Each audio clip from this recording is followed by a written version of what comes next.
Some of the stereotypes that I remember from my childhood and from growing up is that can't be a teacher, which I carried that for a long time because I'm going to molest kids. I can't be a member of a church and be a lesbian. Can't ever get married, which is really important to me. So basically, I'm a second-class citizen. I grew up in what I would consider to be a fairly liberal family. I thought my childhood was like regular or normal until I got to be about 5. I noticed that I was more interested in sports. I noticed that I didn't really particularly want to play with dolls. So for me, I kind of had this idea that I might be different in some way. But I have to say, it wasn't until I was much, much later that I really understood what that was. And for that, I'm actually grateful because mostly for me, I would say that my childhood was fairly what I thought of as like everyone else's. I had a family. I enjoyed time playing outside. I got along with people. I did well in school. And I think had I have known what I knew as I got older, which was that I was a lesbian, it would have affected the way I felt about my behaviors and the crushes I had on some of the girls and the things that I said to some of the girls when I was young, but too young to actually know what it meant. So I'm just really kind of grateful that nobody really said anything to me about me. Fast forward to 15. I was sitting on a couch with a friend of mine that I had gotten closer to. We were watching TV, and all of a sudden, I just leaned over and kissed her. And I was completely shocked because honestly, I had no idea that I was even attracted to women. I've talked to so many people that said, oh my God, I knew since I was however old, and I had no clue. I had no idea. It was like floodgates opened up. It was like a lot of fear, a lot of excitement, it kind of made sense. Some of the things, not in that very moment. In that very moment, I was just shocked. I was like, what is going on? It's impossible that I'm a lesbian. I'm popular. I'm pretty.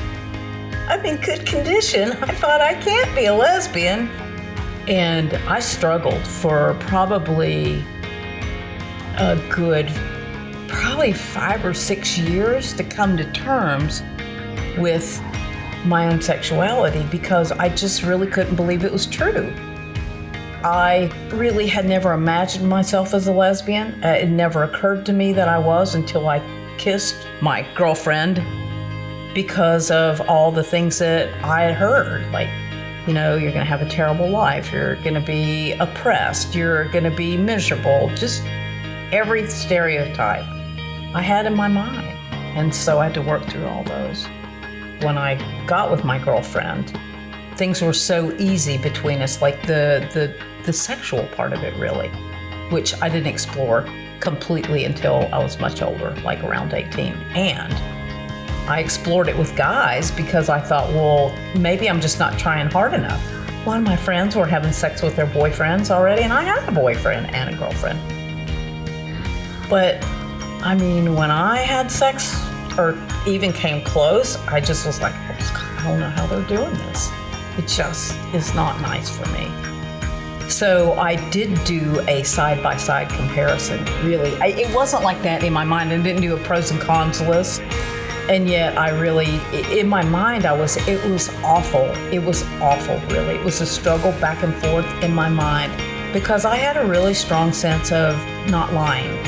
I was brought up in a kind of religious family. I mean, I'm not like, there was a lot of religiosity that kept me from doing what I wanted to do, but I had been going to church my whole life, and, the 10 Commandments were part of my life. So not lying was something that I had considered to be part of who I was. So it was really difficult for me to not tell my parents. It was really hard for me to interact with my friends because I didn't know how to rectify, or I just didn't know how to talk about what was going on inside of me. I had to ease the emotional pain. I started to drink. And so through high school, I drank honestly quite a bit, to the point where when I got older, I decided, you know what, this isn't for me. It's just too much. But I really did, because I couldn't deal with the feelings I was having, that I was lying, that I wasn't telling the truth when I was with the boy. And I basically was using him as a beard, as a front, and I didn't feel good about that. And by not good, I meant I felt guilty, I felt ashamed, I felt embarrassed. I knew I was lying.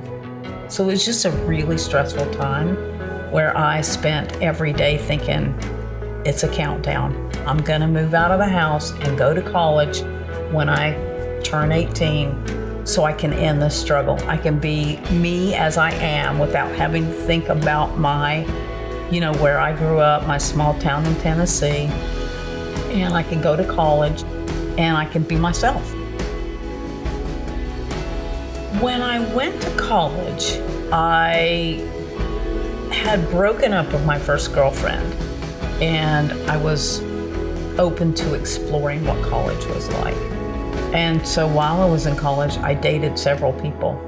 And it's where I actually fell in love for the first time. So when I came out to my parents, it was actually a pretty easy event. My girlfriend and I, the one that I was actually really in love with, and I were sitting at a bar, and I said, hey, I got an idea. Let's call our parents and come out to them. And she's like, okay, that sounds like a good idea. That's back in the days when you put quarters in.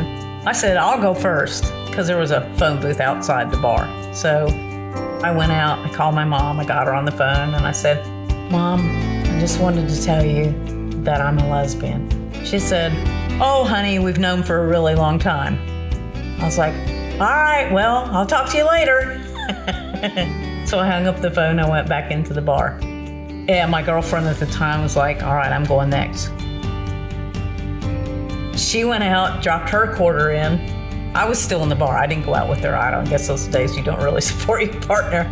So she came back in, she sat down, I looked at her and I was like, well, how'd it go? And she said, well, I don't think it went all that well. I'm like, why? What happened? And she said, well, I got my mom. And she said, honey, it's a phase. You're not gay. And hung up. There was a couple times when my mom said things to me like, your father doesn't approve of your lifestyle. And I was like, you know what? He's never said anything to me about that. So as long as he keeps that to himself, I'm okay with that. So more of the struggles were my own. They were my own internal struggles, actually. And it really was from the stereotypes that I had heard all of my life, and not just from my family, but society in general. Those things, like any other beliefs, the more you hear it and the more you think it, the more you believe it. And so I had spent a lot of time hearing those things and thinking those things and believing those things. And so it took a while to dismantle. Well, a lot of time, like the majority of my life. I've been very functional, I've been very happy, and I do continue to work on things, and I realize that there are things that have affected me from hearing people say negative things for a lot of my life, which is one of the reasons I believe in getting married so much. And I've been an advocate of getting married ever since it even became a possibility. And so I'm engaged. Because I really do believe in that. I do want to break the stereotypes. I do want people to be able to be who they are and live as themselves, rather than take all those stereotypes in and have to spend a lifetime trying to work on that and work through it and just allow themselves to be okay as they are.